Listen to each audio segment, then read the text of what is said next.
আসসালামু আলাইকুম প্রিয় ফুটবল ফ্যান্স। দর্শক, গতকালকে ইপিএল অর্থাৎ ইংলিশ প্রিমিয়ার লিগে কিন্তু ম্যানচেস্টার সিটি মাঠে নেমেছিল ইপসউইচের বিপক্ষে এবং সেখানে কিন্তু অনেক বড় একটা জয় পেয়েছে ম্যানচেস্টার সিটি। 4-1 একটা বড় একটা জয় পেয়েছে। সেখানে কিন্তু ব্রাজিলিয়ান রাইট উইঙ্গার সাবিনো 71 মিনিট খেলার সুযোগ পেয়েছিলেন গতকালকে এবং সেখানে কিন্তু তিনি একটি অ্যাসিস্ট করেছেন, একটা পেনাল্টি উইন জিতেছেন। তারপরে 51টা পাস করেছেন, 88% বল অ্যাকুরেসি ছিল তার।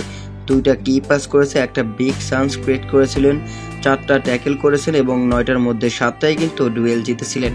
মূলত 20 বছর বয়সী এই ব্রাজিলিয়ান রাইট উইঙ্গার সাবিনো তিনি যে ম্যানচেস্টার সিটিতে দুর্দান্ত পারফরমেন্স করছে এটা আর বলার বাকি রাখে না, কেননা তিনি কিন্তু 8-এর উপরে রেটিং নিয়েই গতকালকে 71 মিনিট ম্যাচ খেলেছেন। যদিও ম্যানচেস্টার সিটির কোচ পেপ গার্দিওলা কিন্তু শুরুর একাদশেই সাবিনোকে রেখে দিয়েছিল।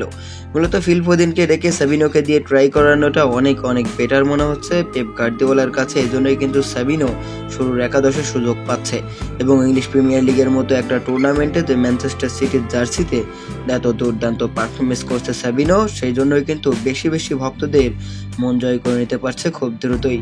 মাত্র 2-3টা ম্যাচ খেলেছে তিনি ইতিমধ্যেই কিন্তু ম্যানচেস্টার সিটির সমর্থকদের মন কেড়ে নিয়েছেন এই ব্রাজিলিয়ান রাইট উইঙ্গার।